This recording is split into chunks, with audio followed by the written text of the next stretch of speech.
Hello everyone, देखिए जब भी डाइट की बात आती है तो वेजिटेरियन जो है वो प्रोटीन डेफिशिएंसी में सबसे आगे होते हैं क्योंकि उनके खाने के अंदर प्रोटीन की मात्रा बहुत कम होती है। सबसे बड़ा कारण ये है कि हमारे इंडियन हाउस होल्ड में जो खाना बनता है वो कार्बोहाइड्रेट रिच होता है। वो आपको इतनी ज़्यादा कैलोरीज दे देगा कि धीरे-धीरे वो कैलोरीज आपके फैट में कन्वर्ट होने लगेगी क्योंकि आप उसको यूटिलाइज़ नहीं कर सकते। 2700 से 3000 कैलोरी आपके पूरे बॉडी को पूरे दिन में चलाने के लिए चाहिए। हम लोग उससे ज़्यादा कैलोरीज ले लेते हैं, तो हम लोग कैलोरी सरप्लस में चले जाते हैं। जब कैलोरी सरप्लस में चले जाएँगे तो बची हुई कैलोरी जो है फैट के रूप में स्टोर हो जाएगी हमारी बॉडी में। अब ये जो फ्यूल है उस वक़्त काम आता है जब आप खाना नहीं खा रहे होते हैं या ऐसी कोई एक्टिविटी कर रहे होते हैं जिसके अंदर आपको बहुत ज़्यादा ग्लाइकोजन खत्म हो जाने के बाद में एनर्जी की ज़रूरत है, तब उस टाइम पे आपकी बॉडी से ये जो फैट है वो रिड्यूस होता है। अगर आप खाना इस तरह का खा रहे हैं कि जिसमें कैलोरी कम आपको मिल रही है, तो वो टाइम जो कहलाता है वो कहलाता है कैलोरी डेफिसिट।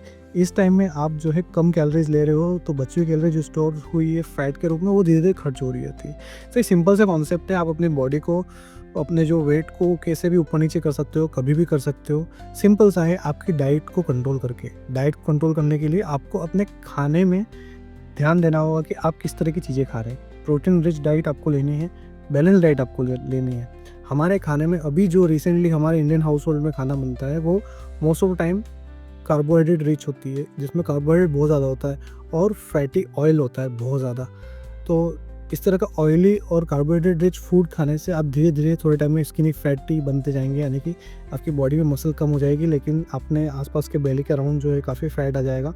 तो इस तरह की स्थिति में व्यक्ति सोचता है कि हम लोग घर का खाना खा रहे हैं, इतना अच्छा हेल्दी खाना खा रहे हैं, लेकिन घर का खाना हेल्दी नहीं होता है।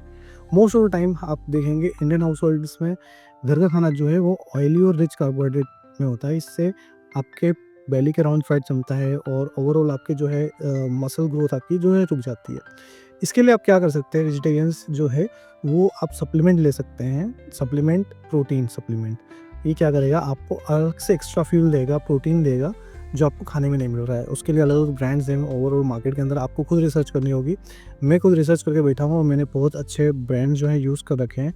मैं जो टॉप ब्रांड्स जो जानता हूँ मैंने उनको यूज़ किया हुआ है।